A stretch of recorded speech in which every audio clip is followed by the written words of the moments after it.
di sini dari kelompok 2 ingin mempresentasikan tugas kuliah Dasar Sistem Komputer dengan dosen pengampu Bapak Muhammad Andika Pratamawanda Putra, Magister Teknologi Informasi. Puji dan syukur marilah kita panjatkan kepada Allah Subhanahu wa Ta'ala, karena atas berkat dan rahmatnya kita menyelesaikan tugas presentasi ini. Tak lupa juga salawat serta salam marilah kita panjatkan kepada Nabi Agung Muhammad Sallallahu Alaihi Wasallam.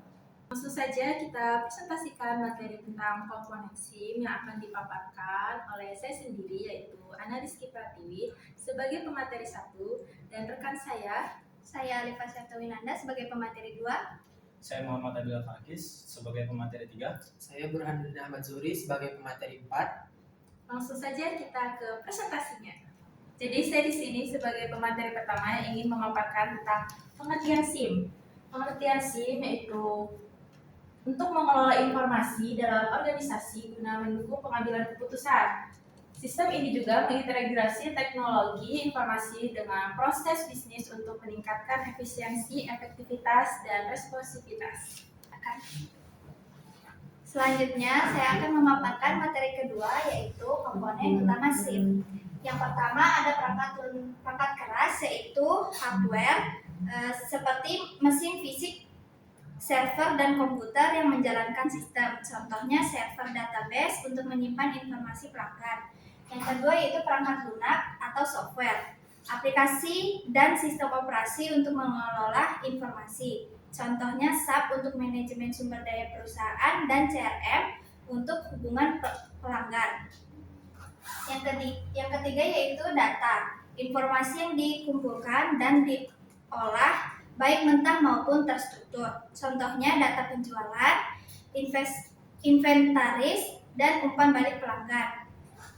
Yang keempat ada prosedur, yaitu langkah-langkah dan kebijakan yang mengatur penggunaan sistem dan pengelolaan informasi. Contohnya prosedur pemesanan dan pengiriman produk. Yang kelima ada pengguna atau user, individu yang berinteraksi dengan sistem seperti manajer dan staf, penting untuk menangani kebutuhan pengguna dan memberikan pelatihan. Yang kelima yaitu jaringan atau network, yaitu infrastruktur untuk komunikasi antar pengguna dan sistem, termasuk LAN, WAN, dan internet. Contohnya koneksi internet untuk akses jarak jauh.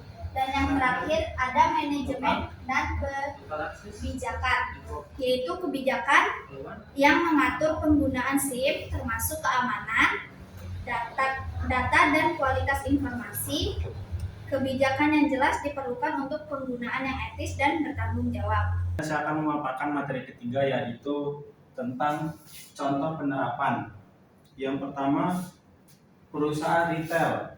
Perusahaan retail itu mencakup dua kategori. Yang pertama dalam SIM dalam manajemen inventaris. Bagaimana perusahaan seperti Walmart menggunakan SIM untuk melancarkan real-time terhadap stok barang. Sistem memprediksikan kebutuhan berdasarkan data penjualan sejarah, sehingga meminimalkan kelebihan atau kekurangan stok. Yang kedua, teknologi. Penggunaan RFID untuk pelacakan inventaris secara otomatis di setiap tahap distribusi. Yang kedua, perusahaan jasa. Perusahaan jasa mencakup satu contoh, yaitu SIM dalam layanan pelangganan. Contohnya perusahaan telekomunikasi yang menggunakan sistem CRM untuk menyimpan informasi pelanggan dan melayani permintaan mereka. Dengan menggunakan analisis data, perusahaan dapat mempersonalisasikan penawaran dan meningkatkan keputusan pelanggan. Implementasi chatbot dan sistem tiket untuk menangani pernyataan dan keluhan pelanggan secara efektif. Saya di sini sebagai pemateri 4 akan memaparkan tentang tantangan dan solusi. Tantangan yang pertama, kualitas data. Data yang tidak akurat dan tidak lengkap dapat menghasilkan analisis yang salah dan mempengaruhi keputusan. Yang kedua, keamanan. Ancaman terhadap data sensitif seperti serangan cyber dan kebocoran informasi. Yang ketiga, resistensi terhadap perubahan. Pengguna mungkin enggan beradaptasi dengan sistem baru karena ketidaknyamanan atau ketidakpahaman.